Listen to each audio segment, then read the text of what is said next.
To paraphrase the Beatles, it was 20 years ago today that Joss Whedon called the Buffy band to play. And from that March 10th, 1997 premiere on the then WB, the Sarah Michelle Gellar-led Buffy the Vampire Slayer was called to start a 7-season run of demon-killing, vampire stabbing, hellmouth blocking, heartbreaking, angel spin-offing, feminist-evoking, misogyny-fighting, multi-genre busting, and, like the Velvet Underground was to rock and roll, legacy-creating that simply changed television and was one of the best series to ever grace the small screen. And to that, here's my top 5 reasons why this is an anniversary well worth celebrating. Reason number 5, the villains.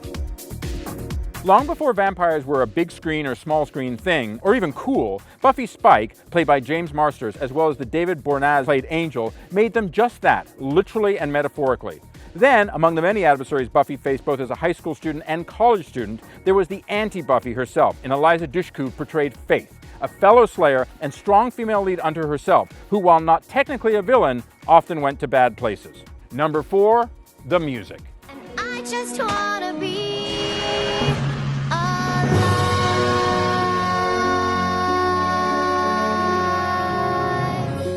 Besides the fact that it was Sunnydale's The Bronze nightclub, allowing the show to have the likes of the Breeders, Biff Naked, and more playing good tunes on the series week in and week out, the 6th-season full-on musical Whedon-directed Once More with Feeling was iconic and exceedingly influential, even now, for instance, as the upcoming March 20th and 21st musical crossover of Supergirl and The Flash will reveal. Number 3, the irony and the times.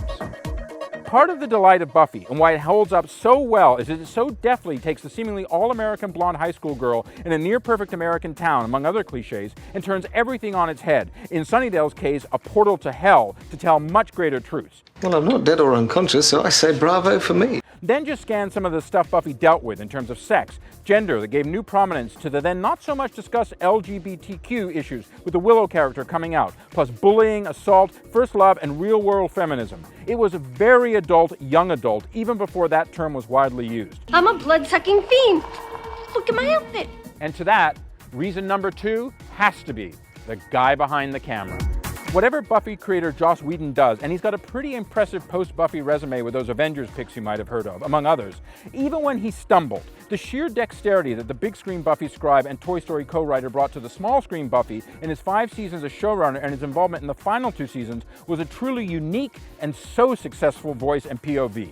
And finally, the number 1 reason why Buffy the Vampire Slayer has to be one of the best TV shows ever is its star, Sarah Michelle Gellar. What are we gonna do now?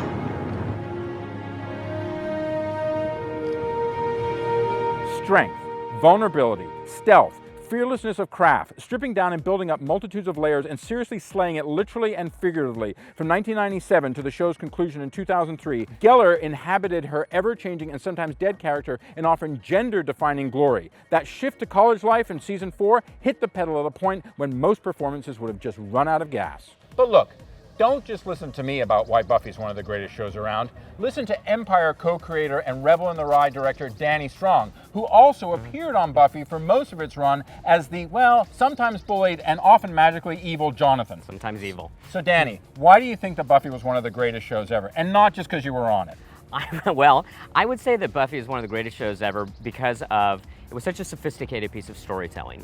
You had a show that seamlessly mixed multiple genres, comedy, drama, horror, and at the same time had this terrific metaphor besides the action and adventure of the show, was metaphorical about the experience of growing up from high school to college to being in your early 20s. And when you combined all those factors, you had something that was groundbreaking, something that was original with an amazing voice of Joss Whedon, and was just not only an incredible piece of entertainment, but extremely sophisticated. You know, looking back over 20 years, for you, does it age like a fine wine? I think that it plays great.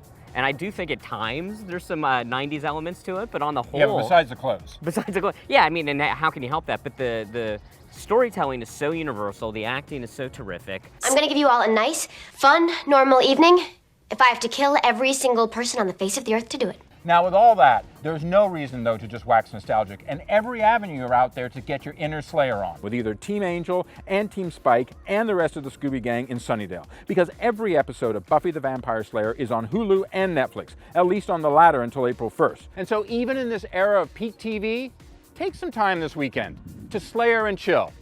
And happy 20th birthday, Buffy.